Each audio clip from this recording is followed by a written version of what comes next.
Bismillahirrahmanirrahim. Asyhadu an la ilaha illallah wa asyhadu anna Muhammadan abduhu wa rasuluh.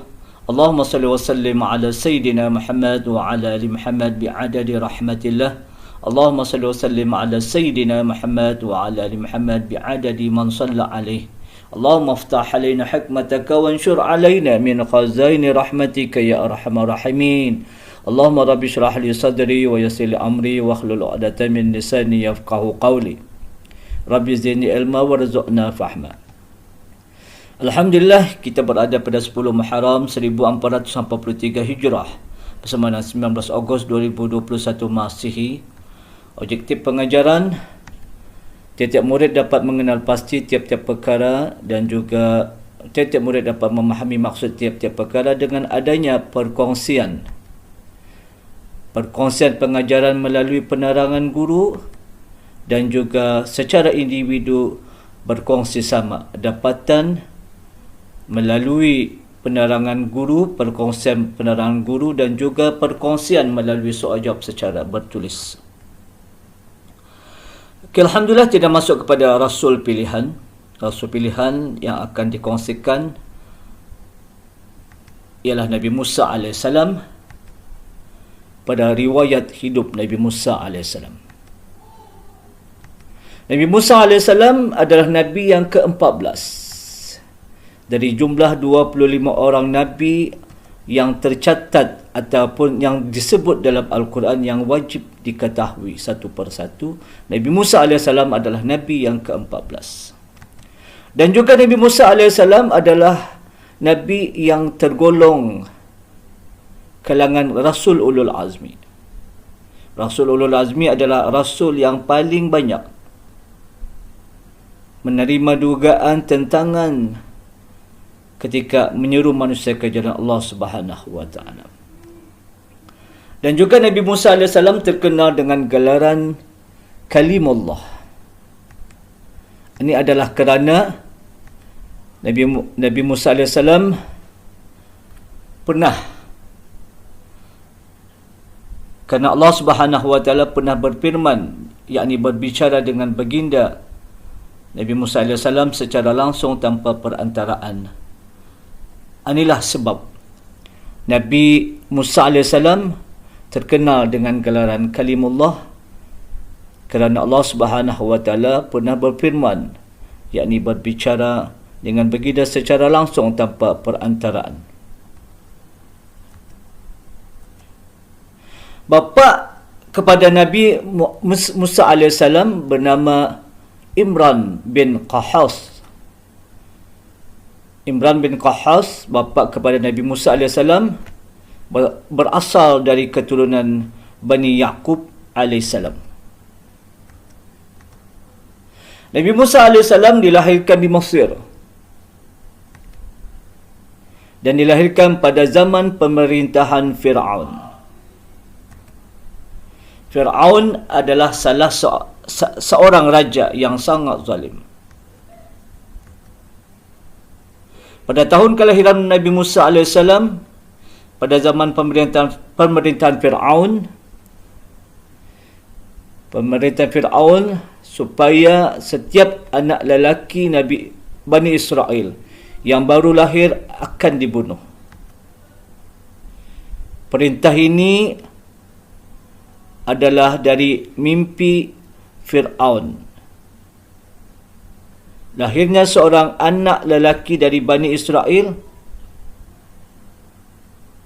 yang akan menjatuhkan kerajaannya nanti.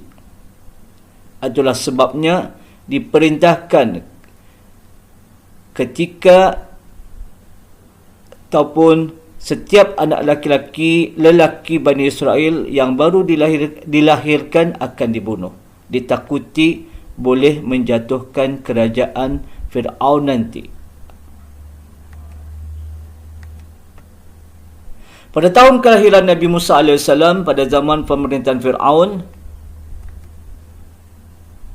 perintah supaya setiap anak lelaki Bani Israel yang baru lahir dibunuh.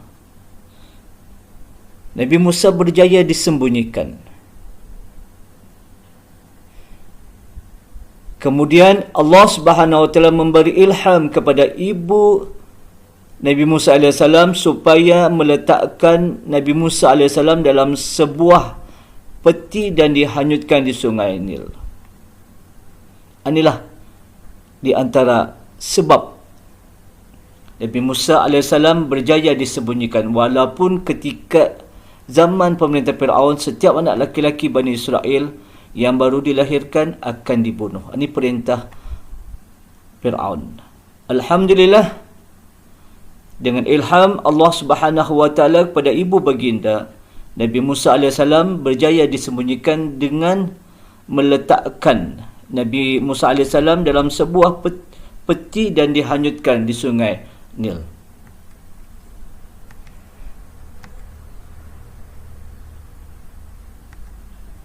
Kemudian ditemui oleh isterinya, isteri Fir'aun yang bernama Asiyah. Baginda dipelihara oleh Asiyah di istana Fir'aun dengan disusui sendiri oleh ibu kandung baginda.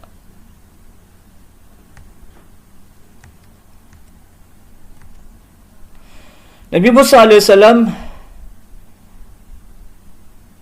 diturunkan oleh Allah Subhanahu Wa Taala kepada baginda kitab Taurat.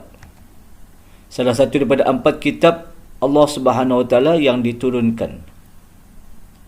Nabi Musa AS diturunkan kitab Taurat oleh Allah Subhanahu Wa Taala. Kitab Taurat adalah salah satu daripada 4 kitab Allah Subhanahu Wa Taala. Okay, Alhamdulillah, kita masuk kepada akhlak dan pribadi Nabi Musa AS. Seorang yang memiliki sifat sabar yang sangat tinggi ketika melayani permintaan dan tingkah laku kaumnya, iaitu kaum Israel. Nabi Musa AS memiliki keberanian yang luar biasa.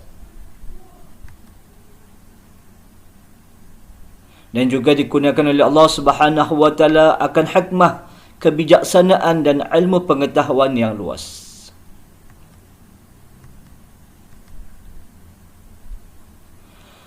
Nabi Musa AS juga dikurniakan oleh Allah Subhanahu Wa Taala kesempurnaan serta kekuatan fizikal yang luar biasa.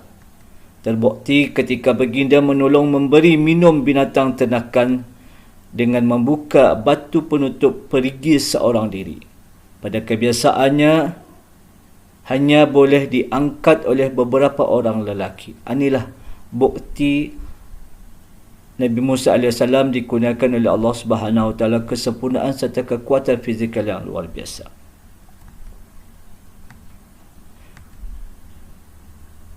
Nabi Musa AS seorang yang mudah, yang merendah diri pada Allah Subhanahu Wa Taala, dan seorang yang sangat bergantung kepada pertolongan Allah Subhanahu Wa Taala.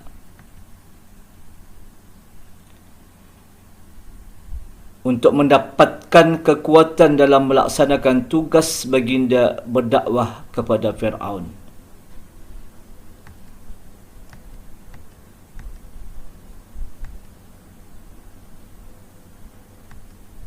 Okay, Alhamdulillah, sempurna dan selesai perkongsian pengajaran. Apa yang saya harapkan setiap murid dapat mengikuti pengajaran dan memahami setiap perkongsian pengajaran. Kita akhiri perkongsian dengan kalimah wabillahi taufiq wal hidayah. Assalamualaikum warahmatullahi wabarakatuh.